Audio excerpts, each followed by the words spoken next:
con los ojos bien abiertos y un tanto asustada, una mujer de unos 45 años se acerca a la oficina del sacerdote y afirma: «Quiero hablar con el sacerdote». Enseguida, entra a la oficina del sacerdote y se pone a llorar. «He descubierto que mi esposo me engaña. Ya lleva 5 años de esta manera. No encuentro forma de hablar con él. Me dice que estoy loca, que quiere hacerme creer que es mentira las evidencias que he encontrado. ¿Qué debo hacer?». Se acerca otra persona afirmando que su hija menor de edad ha sido abusada y acaba de descubrir después de 7 años, y hace la misma pregunta: ¿qué debo hacer? Del mismo modo, se acerca un joven y afirma que acaba de llegar por medio del desierto, ha dejado su país, no tiene trabajo y carga sobre sí la culpa de haber dejado su familia y una gran deuda. ¿Qué debo hacer? Y así podríamos ir enumerando una serie de casos que en el fondo reflejan un desorden moral como resultado de un desorden familiar. Familias inestables, violentas, generosas, hospitalarias, sin embargo, desorientadas. La misma pregunta que ellos se hacen: ¿qué debo hacer? Lo mismo también nos decimos nosotros mismos: ¿qué debemos hacer? Todo lo que en el ámbito familiar sucede también acaece en el contexto social y político. Vivimos en tiempos de fractura, pese a que a nivel local vemos grupos pequeños, como los de la Iglesia, que se hacen favores, resisten los problemas graves y enfermedades, se consuelan mutuamente.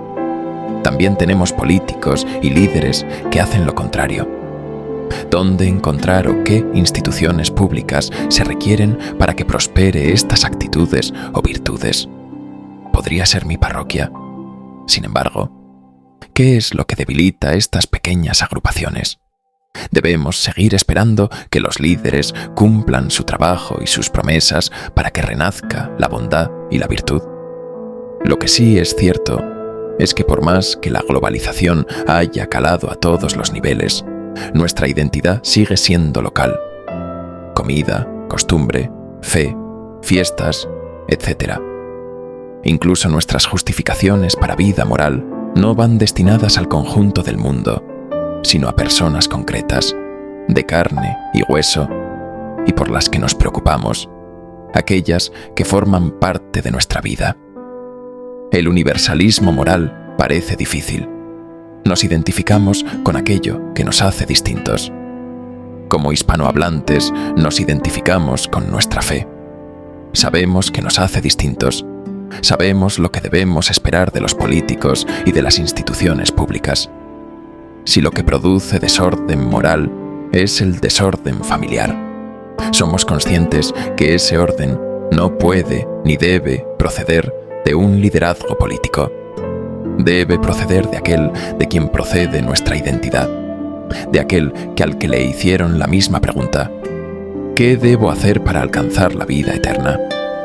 El joven rico que nos muestra el Evangelio de Mateo renunció a un orden moral personal y optó por seguir esperando un orden público para poder cambiar su vida. Nosotros encontramos que hay que volver a mirar a Cristo. Sus actos virtuosos nos vuelven al orden moral. Volver la mirada a Cristo.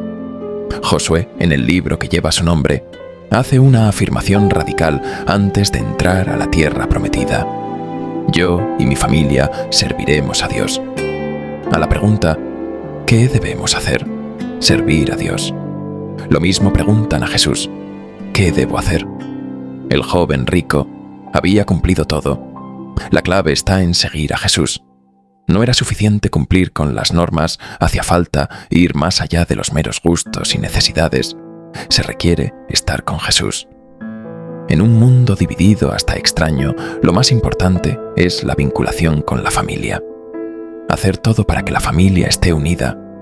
A partir de ahí vuelve la misma pregunta: ¿qué debemos hacer? Servir a Dios mediante acciones o virtudes que Jesús nos ofrece en su palabra. Jesús nos invita a seguirle, a poner en práctica las virtudes que se desprenden del diálogo con Él. Somos locales pero universales. estamos dentro de la Iglesia Católica. Las virtudes son goznes que nos vinculan a lo universal y lo particular. Las virtudes que se extraen del Evangelio implican vivir en armonía y equilibrio. Veamos lo siguiente. ¿Qué debemos hacer?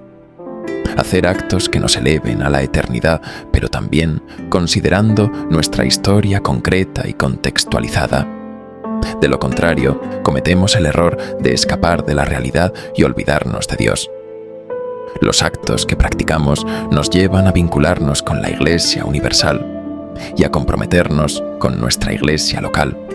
Además, las virtudes son objetivas, pero cada uno elige la que le ayuda a vivir su situación particular o subjetiva.